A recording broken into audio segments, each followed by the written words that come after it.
Bonjour à tous. Nous venons de chanter Quel repos.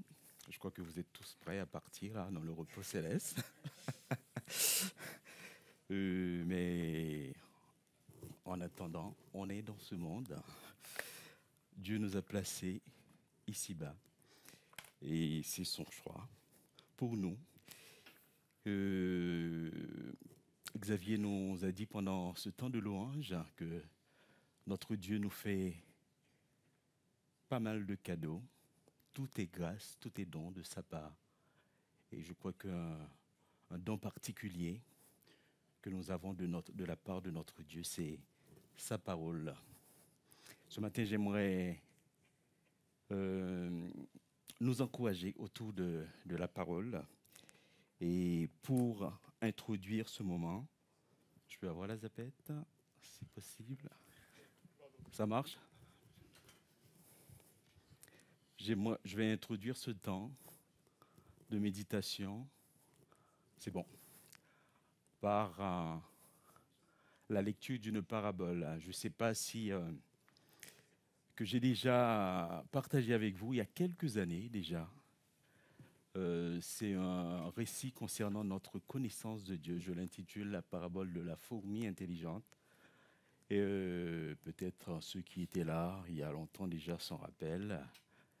Sinon, comme ça s'est bien renouvelé, je me suis dit, je suis tombé en préparant cette méditation, je suis tombé sur cette parabole et je me suis dit que j'allais partager ça avec vous en introduction. Un homme particulièrement savant reçoit un jour le don de pouvoir communiquer avec les fourmis. Il s'approche de l'une d'entre elles qui lui avait été indiquée comme étant très instruite et il l'interroge sur Dieu. Nous connaissons bien Dieu, répond la fourmi, et les spécialistes ont écrit des ouvrages fort savants sur son être. Mais actuellement, il y a une grande polémique à son sujet. Et peux-tu me dire quel est l'objet, de votre dispute interroge le savant. Eh bien, les fourmis rouges pensent que Dieu est rouge, alors que les fourmis noires sont convaincues qu'il est noir. Et toi, qu'en penses-tu?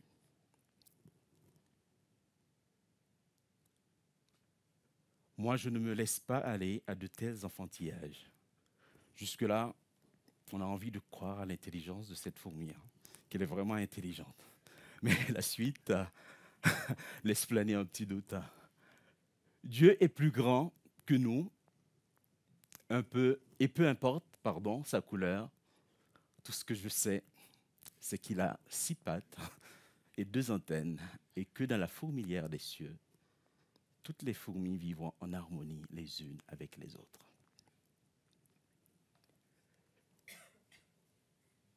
Je crois que ce qui manque à cette fourmi intelligente,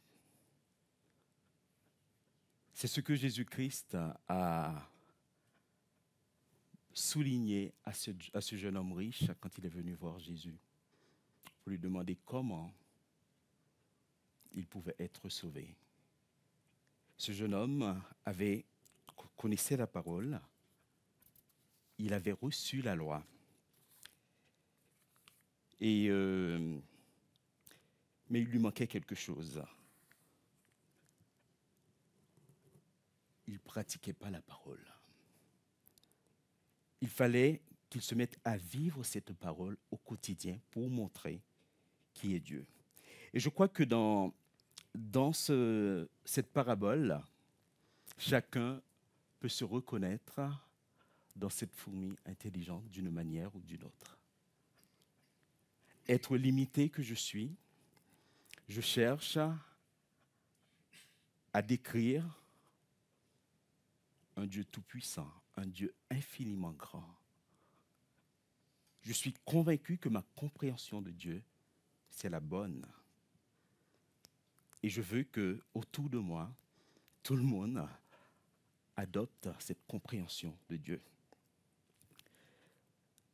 Lors de notre semaine de prière, nous avons vu l'exemple de l'église de Philadelphie. Et il y a quelques semaines, Bob nous a porté un message sur le texte de l'Apocalypse concernant l'église de Philadelphie. C'est une petite communauté, sans pouvoir, sans puissance, mais il y a une chose qui est soulignée à propos de cette communauté, c'est sa force. La force que cette communauté tire dans son attachement à la parole de Dieu. Cette communauté vit la parole. Et c'est de cette manière que cette communauté a pu montrer, a pu donner sa compréhension de Dieu, montrer qui est Dieu. Nous pouvons tous reconnaître ce matin que cette expérience de l'église de Philadelphie, l'attachement à Dieu, ce n'est pas quelque chose de toujours facile pour nous. Ce n'est pas toujours évident. Nous sommes tous les jours absorbés par plein de choses, par les circonstances de la vie, et nous avons du mal à laisser la parole de Dieu rejoindre notre quotidien. Les promesses de Dieu ont du mal à se manifester dans notre vie de tous les jours. Alors pourquoi nous avons du mal à nous attacher tant à cette parole? La réponse est toute simple. Notre attachement à la parole de Dieu dépend tout simplement de ce que représente la parole de Dieu pour nous, de ce que nous cherchons dans cette parole.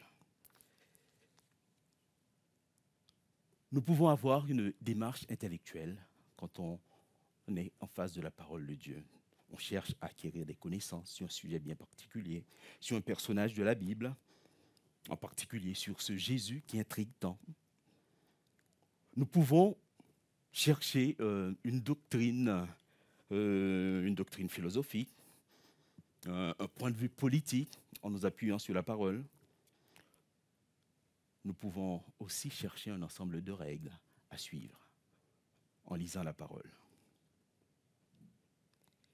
Mais je reste convaincu que la parole de Dieu est avant tout une parole de vie.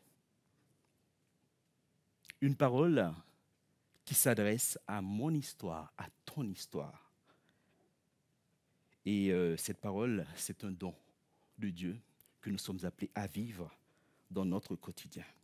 Alors si nous n'abordons pas la parole pour ce qu'elle est, c'est-à-dire une parole de vie, nous allons passer à côté de l'essentiel. C'est Jésus, dans Jean chapitre 15, qui nous laisse entendre que la parole de Dieu est source de vie. La parole de Dieu nous fait vivre. La parole est cette sève qui coule en moi, en nous, pour nous communiquer la vie.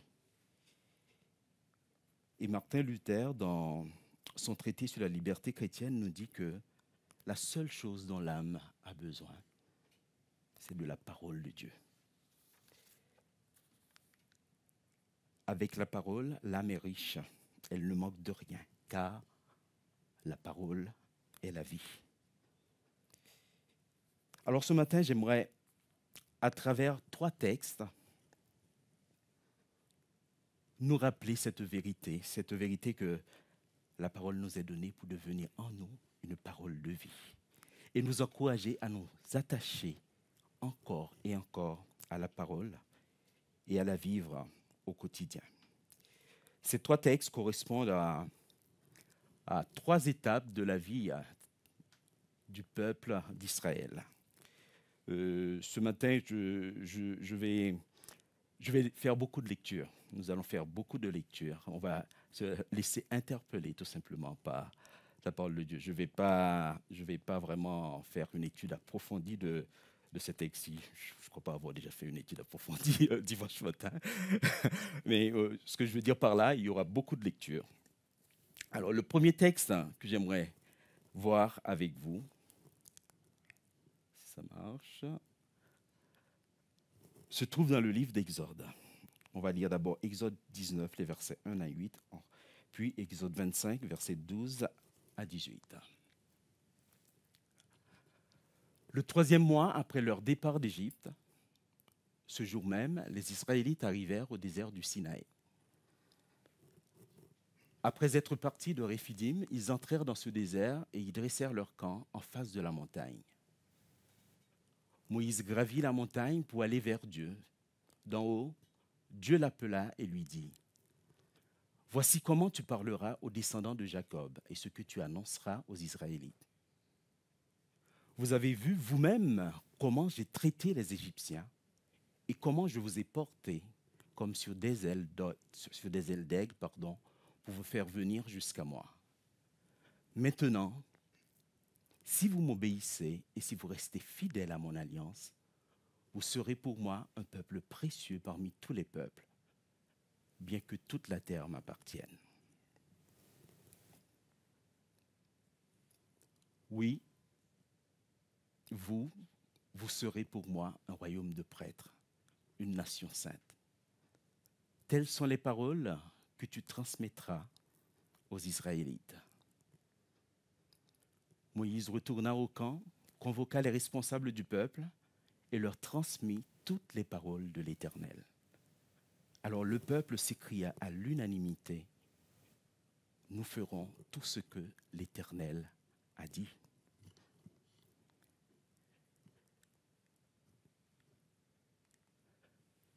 Exode 24, versets 12 et 18. L'Éternel dit à Moïse, « Monte vers moi sur la montagne et tiens-toi là. Je te donnerai les tables de pierre sur lesquelles j'ai transcrit la loi et les commandements pour que tu les enseignes au peuple. » Moïse se mit en route avec Josué, son assistant, et gravit la montagne de Dieu. Après avoir dit aux responsables d'Israël, « Attendez-nous ici jusqu'à notre retour. Aaron et Our resteront avec vous. Si quelqu'un a un problème à régler, qu'il s'adresse à eux. » Moïse monta sur la montagne et la nuée la recouvrit. La gloire de l'Éternel demeura sur le mont Sinaï et la nuée le recouvrit pendant 6 jours. Le 7e jour, l'Éternel appela Moïse du milieu de la nuée. La gloire de l'Éternel apparaissait aux Israélites comme un feu au sommet de la montagne. Moïse pénétra dans la nuée et monta plus haut sur la montagne. Il y demeura 40 jours et 40 nuits. On va faire une pause dans la lecture. Dans ces 2 premiers passages, nous connaissons bien l'histoire de ce peuple d'Israël, ce peuple qui est parti d'Égypte après 4 siècles d'esclavage.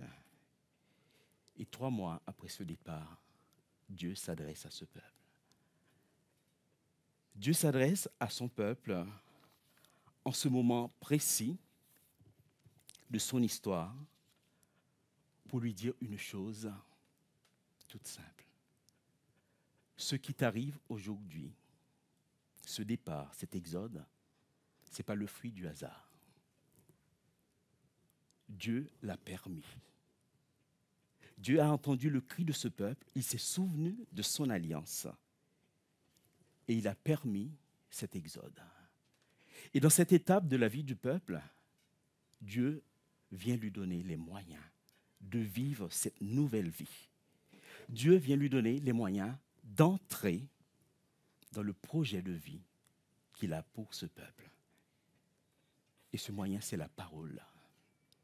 C'est la loi que Dieu vient donner à ce peuple.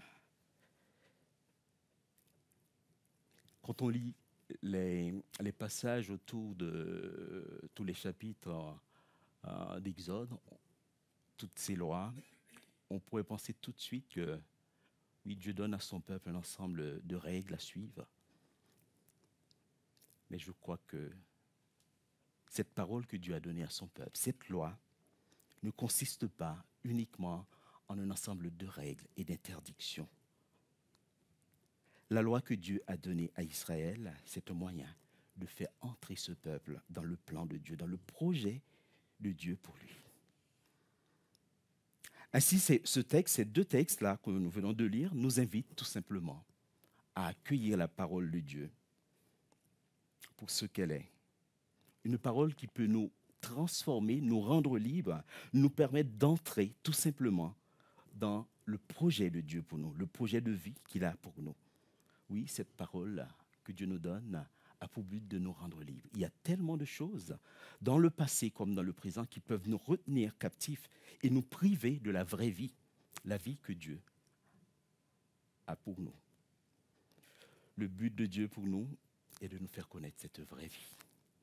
Une vie ancrée dans sa parole. Une vie qui trouve sa source dans la parole de Dieu uniquement. Jésus nous dit dans Jean chapitre 10 que lui, la parole faite chair, il est le bon berger, le guide pour nous conduire vers la vie. Il est venu pour conduire les hommes dans la vie, pour donner la vie en abondance. Notre attachement à cette parole faite chair, en tant que croyants, en tant que famille, en tant qu'église locale, nous permettra tout simplement de connaître cette vie en abondance. Dans Jean, toujours dans l'évangile de Jean, au chapitre 1, verset 4, il est dit que Jésus, la parole faite chair, en Jésus résidait la vie. Et cette vie était la lumière des hommes. Dieu nous donne sa parole uniquement dans le but de nous faire connaître cette vraie vie. Alors, sommes-nous vraiment convaincus de cela? En tant que croyant, est-ce que tu es convaincu que la parole de Dieu est cette parole de vie pour toi? En tant qu'église locale, est-ce que nous sommes convaincus que, oui, notre vie d'église doit être basée sur la parole de Dieu et uniquement sur la parole, à un point tel que notre aspiration soit celle que Pierre a exprimée dans Jean chapitre 6, au verset 68. Pierre a dit à Jésus, « Seigneur, vers qui irions-nous? Tu as les paroles de la vie éternelle. » Dieu nous donne sa parole, pas pour qu'on puisse en faire un ensemble de règles, un ensemble d'interdictions, un ensemble de contraintes, mais c'est une parole qui est là pour nous conduire dans ce chemin de vie que Dieu a pour nous. Le peuple d'Israël avait besoin de réaliser cela à cette étape de sa vie. Il venait de sortir de l'esclavage. Il allait entrer dans une nouvelle étape, étape de peuple libre. Le peuple avait besoin de cette loi. Mais nous connaissons bien la suite de l'histoire pour Israël. Le peuple ne sera pas toujours fidèle à la parole, et ce peuple va tourner en rond dans le désert. Pourtant, Dieu ne va pas abandonner son élu. 40 ans après, le peuple s'apprête à entrer en terre promise. Et une fois encore, Dieu intervient pour donner sa parole à son peuple. On va lire quelques passages dans Deutéronome maintenant. Dieu, avant l'entrée du peuple en terre promise, va lui adresser la parole via son serviteur Moïse d'abord.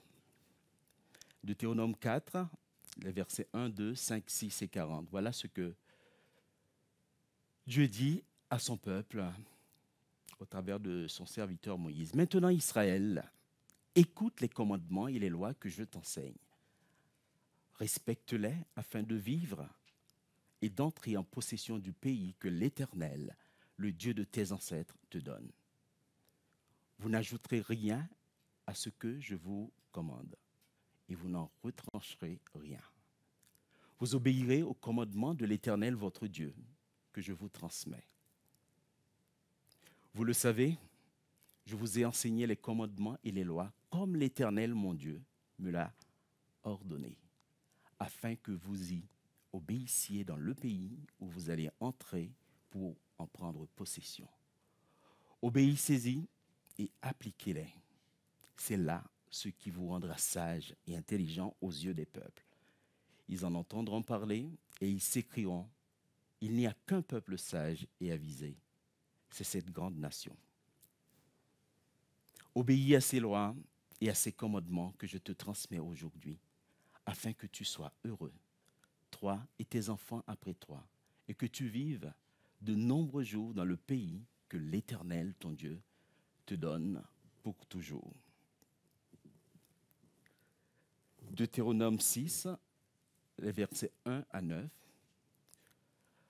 Voici les commandements, les ordonnances et les lois que l'Éternel, ton Dieu, m'a chargé de t'enseigner pour que tu les appliques dans le pays où tu vas entrer pour en prendre possession.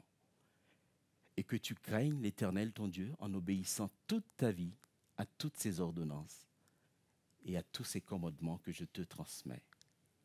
Ils sont pour toi, pour tes fils et pour leurs descendants. Ainsi, tu jouiras d'une longue vie. C'est pourquoi, ô Israël, écoute-les, veille à y obéir et applique-les afin d'être heureux et de devenir très nombreux dans ce pays ruisselant de lait et de miel, comme l'Éternel, le Dieu de tes ancêtres, te l'a dit. Écoute, Israël, l'Éternel est notre Dieu, l'Éternel seul. Tu aimeras l'Éternel ton Dieu de tout ton cœur, de toute ton âme et de toute ta force. Que ces commandements que je te donne aujourd'hui restent gravés dans ton cœur. Tu les inculqueras à tes enfants et tu en parleras chez toi dans ta maison. Et quand tu marcheras sur la route, quand tu te coucheras et quand tu te lèveras. Qu'ils soient attachés comme un signe sur ta main et comme une marque sur ton front. Tu les inscriras sur les poteaux de ta maison et sur les montants de tes portes. Et un dernier passage dans Deutéronome, chapitre 30, les versets 15 à 20. Moïse, c'est vraiment le dernier moment pour Moïse avant sa mort. Moïse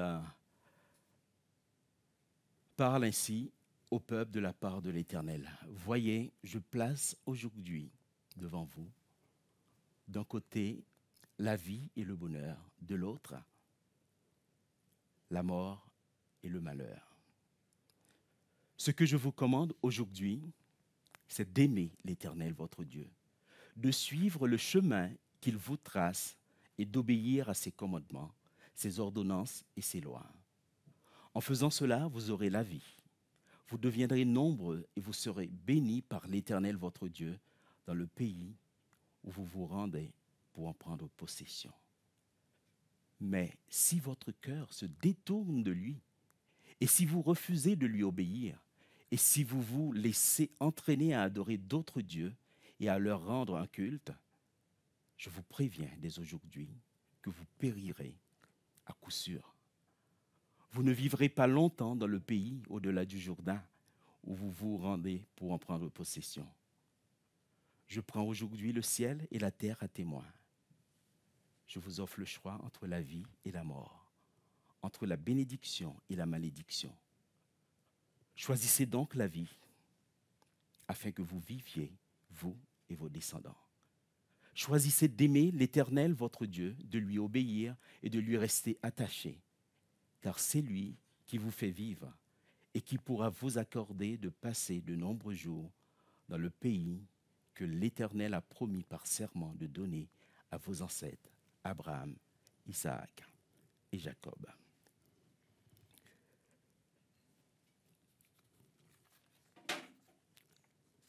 Et puis, comme vous le savez, Moïse ne va pas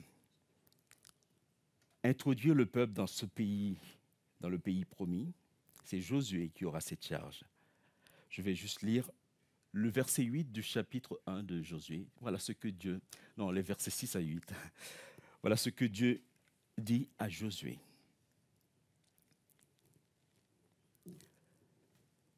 Prends courage et tiens bon, car c'est toi qui feras entrer ce peuple en possession du pays que j'ai promis par serment à leurs ancêtres de leur donner. Simplement, prends courage et tiens bon pour veiller à obéir à toute la loi que mon serviteur Moïse t'a prescrite, sans t'en écarter ni d'un côté ni de l'autre. Alors tu réussiras dans tout ce que tu entreprendras. Aie soin de répéter sans cesse les paroles de ce livre de la loi. Médite-les jour et nuit afin d'y obéir et d'appliquer tout ce qui y est écrit. Car alors tu auras du succès dans tes entreprises. Alors tu réussiras. Les textes du Deutéronome mettent surtout l'accent sur l'enjeu pour le peuple. Il est question de vie et de mort. À cette étape de l'histoire du peuple, Dieu vient tout simplement rappeler au peuple combien il est important d'être dans la parole, d'être surtout dans l'obéissance pour pouvoir vivre ce que Dieu a prévu pour eux. L'obéissance conduit à la vie, aux bénédictions prévues par Dieu pour ce peuple. Et le rejet de la parole de Dieu, c'est la mort.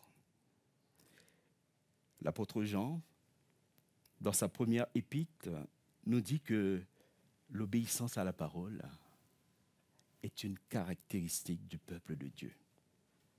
Sans cette obéissance, il n'y a pas de communion avec Dieu et donc pas de vie. 1 Jean 2, versets 3 à 6 nous dit ceci, voici comment nous savons que nous connaissons le Christ. C'est parce que nous obéissons à ses commandements. Si quelqu'un dit, je le connais sans obéir à ses commandements, c'est un menteur et la vérité n'est pas en lui. Celui qui observe sa parole montre par là qu'il aime vraiment Dieu de façon parfaite. C'est ainsi que nous savons que nous sommes unis à lui. L'obéissance à la parole de Dieu nous permet, là encore, de décrire qui est ce Dieu. Ce n'est pas en tant que croyant intelligent, je vais essayer d'utiliser mes mots limités pour dire qui est ce Dieu. Pour pouvoir dire qui est ce Dieu, je suis appelé tout simplement à vivre la parole et montrer par ce que cette parole fait en moi qui est Dieu.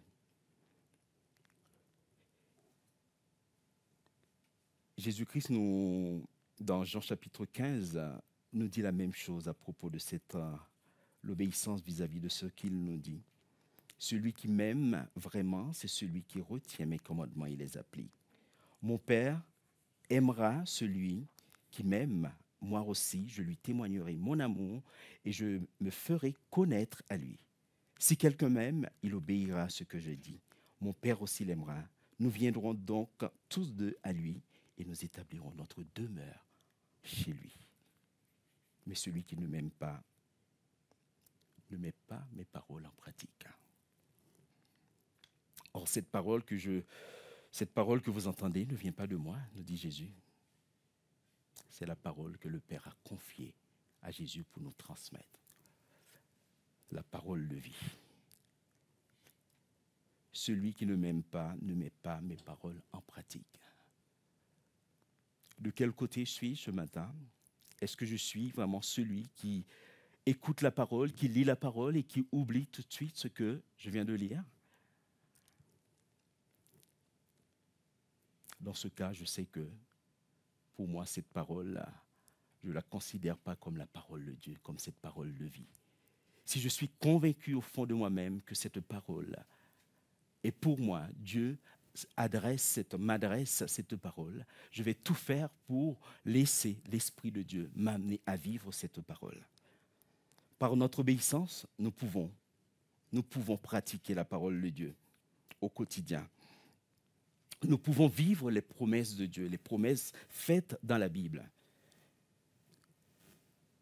Encore une fois, le don de la parole de Dieu, ce n'est pas une liste de règles que Dieu nous donne à poursuivre au quotidien. C'est uniquement un moyen que Dieu nous donne pour entrer dans son projet. Ce qui est intéressant à souligner le dernier passage que je viens de lire dans Josué, c'est qu'on voit que Dieu, alors que le peuple s'apprête à entrer en pays promis, Dieu se présente à Josué, qui a cette charge, pour lui rappeler encore une fois l'importance de la parole.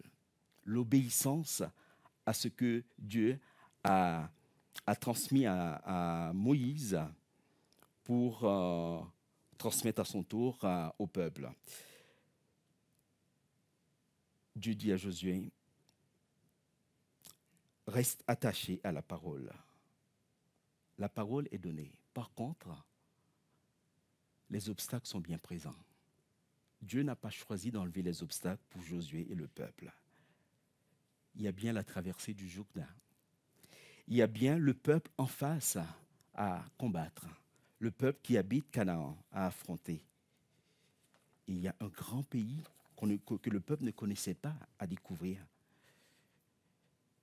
La parole de Dieu n'enlève pas les obstacles. Dieu nous demande tout simplement à vivre ces situations de la vie en nous attachant à sa parole, en nous appropriant les promesses qu'il nous fait dans sa parole. C'est ce que Josué devait faire avec le peuple, affronter ces obstacles en s'appuyant sur les promesses de Dieu. Pour gagner, il devait regarder à Dieu, il devait se fortifier dans la parole, se nourrir dans la parole. Tu dois rester fidèle à la parole, dit Dieu à Josué. C'est de cette manière que nous sommes appelés aussi à vivre concrètement la parole chaque jour dans notre vie. Et nous savons que, tout comme pour Josué, le peuple, c'est un combat. Pour pouvoir vivre ça au quotidien, c'est un combat. Les promesses de Dieu sont là pour nous. C'est à nous de pouvoir, oui, nous approprier ces promesses dans les situations de nos vies. L'apôtre Paul nous dit que dans Éphésiens chapitre 6, nous n'avons pas à lutter contre la chair et le sang, mais contre les esprits, les dominations. Notre adversaire fait tout pour nous sortir de ce temps de communion avec Dieu, pour nous empêcher d'être dans la parole, pour nous empêcher de vivre les promesses de Dieu dans les situations de notre vie. C'est là notre combat au quotidien. Nous devons lutter pour rester dans la parole et vivre ce que Dieu a prévu pour nous. Un dernier texte, encore dans l'Ancien Testament, c'est un autre épisode de la vie du peuple de Dieu. Comme Moïse l'avait dit au peuple dans le livre de Deutéronome,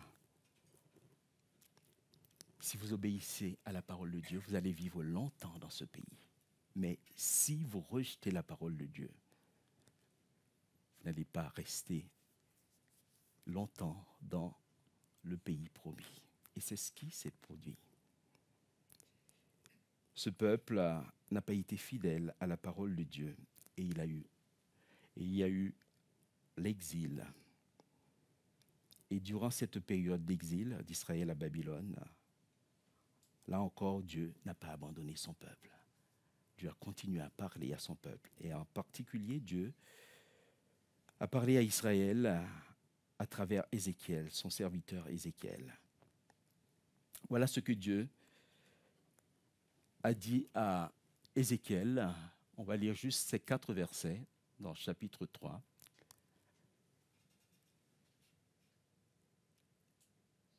Celui qui me parlait me dit, « Fils d'homme, mange ce qui t'est présenté. Avale ce rouleau, puis va parler à la communauté d'Israël. » J'ouvris la bouche et il me fit manger le rouleau. Puis il me dit, « Fils d'homme, nourris ton corps et remplis ton ventre de ce rouleau que je te donne. » Je le mangeai donc, et dans ma bouche, il fut doux comme du miel. Il ajouta, « Fils d'homme, va, rends-toi auprès des Israélites et communique-leur mes paroles. » Là, Dieu parle d'abord à Ézéchiel, et ensuite ce dernier aura la charge de transmettre la parole de Dieu au peuple. Et nous trouvons dans ce passage cette même image de la parole de Dieu qui ressource, qui communique la vie. Ézéchiel est dans la même situation que ses compatriotes. Il est en exil, loin de la terre promise. Et je crois que dans ce contexte, Ézéchiel avait besoin de vivre personnellement la parole de Dieu avant de pouvoir épouser cette mission que Dieu lui a confiée. Il y a un écrivain juif, un écrivain français d'origine juive, Armand Abécassis, c'est quelqu'un qui milite pour le dialogue entre le judaïsme et le christianisme, qui dit ceci dans un de ses livres. « Le judaïsme considère qu'il ne suffit pas que les paroles aient été dites par Dieu pour qu'elles s'accomplissent.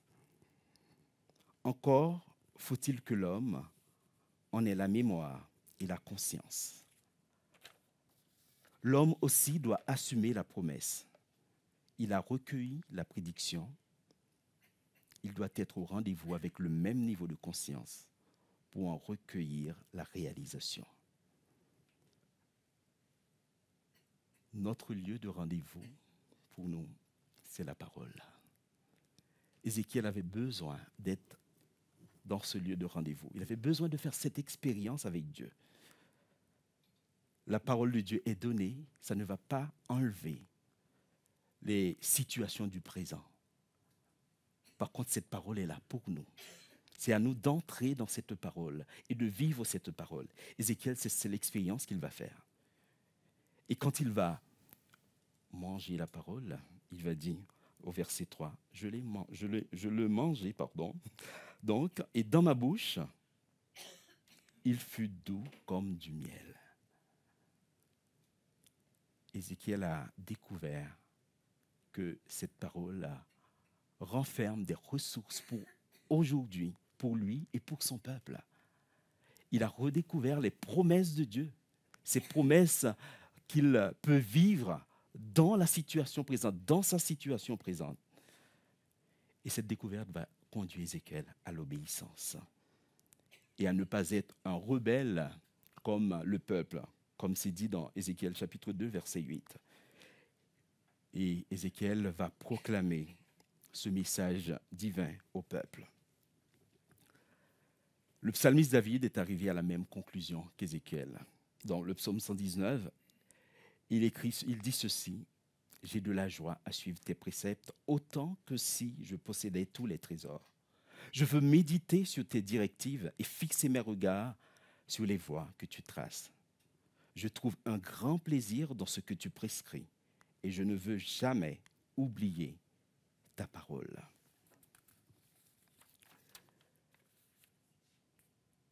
Quel goût a la parole de Dieu pour toi aujourd'hui?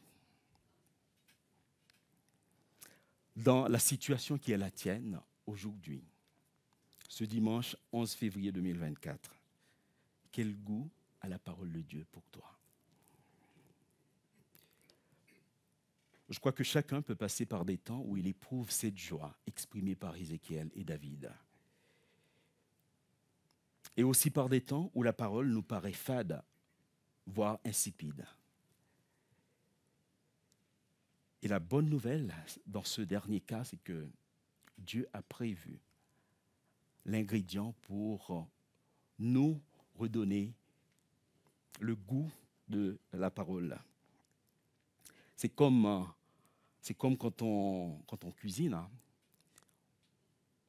On goûte, on voit que ça manque, ça n'a pas beaucoup de goût. On ajoute un peu de sel, on ajoute un peu de persil, on ajoute un peu un épice quelconque pour que on arrive à quelque chose qui nous convient. En tout cas, chacun a son truc, son ingrédient.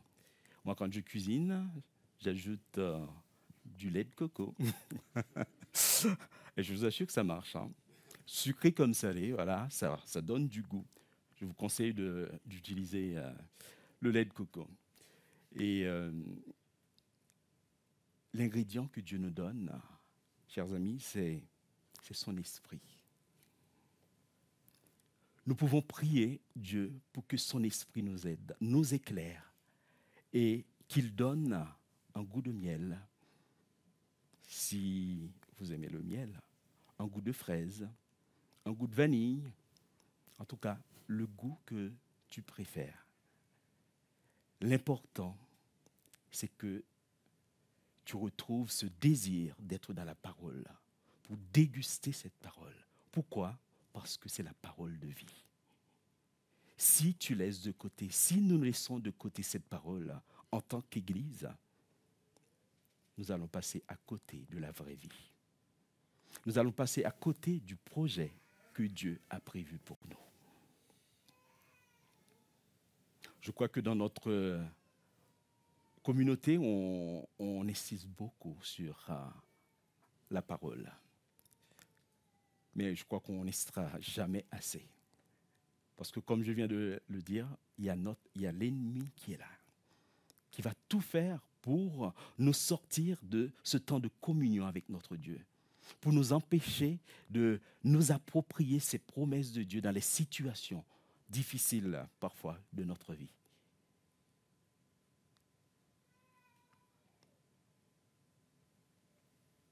Tâchons de nous attacher encore et encore à la parole de Dieu.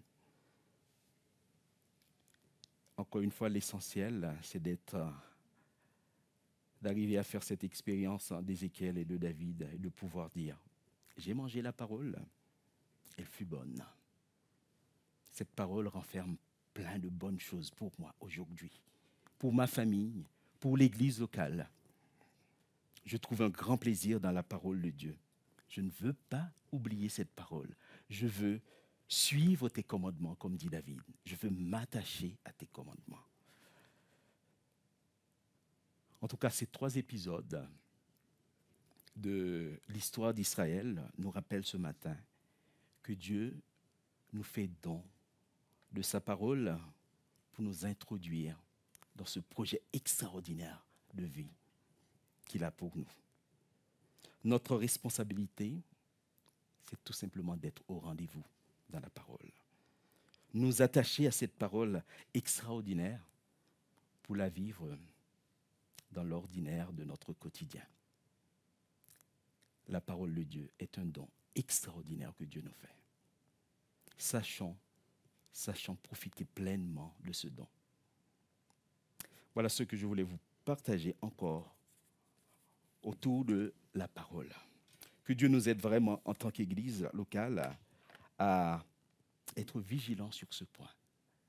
Car je pense qu'une Église, un croyant qui méprise, entre guillemets, ce don extraordinaire, encore une fois, va passer à côté de ce qui est important. Ce projet merveilleux que Dieu a pour nous. C'est pas ce que moi je raconte, ce que quelqu'un d'autre, Xavier, Bob, ou Charles-Olivier ou quelqu'un d'autre dans la salle vous raconte, qui compte. Mais c'est ce que Dieu nous dit dans la parole. Et c'est la raison pour laquelle, même le dimanche, quand on est là en train d'écouter un prédicateur, nous devons avoir cette parole-là en tête ou en main pour vérifier est-ce que cela est conforme avec ce que Dieu me révèle au travers de sa parole. C'est notre guide. Si nous laissons tomber ce guide, bien sûr, nous allons vivre comme plein de gens dans ce monde qui choisissent de vivre sans Dieu, mais ce n'est pas ce que Dieu a prévu pour nous. Jésus nous dit, encore dans les évangiles, je suis venu pour donner la vie en abondance. Prions. Seigneur, nous te remercions parce que tu as choisi, Seigneur, de nous donner ta parole. Tu n'as pas voulu nous imposer les choses, mais tu nous donnes, tu mets à notre disposition plein de richesses. Et il nous arrive si souvent de choisir la misère, la médiocrité et laisser cette richesse, toutes ces richesses de côté. Alors ce matin, je te prie pour chacun de nous dans cette salle et ceux qui ne sont pas là aussi, je te prie pour eux.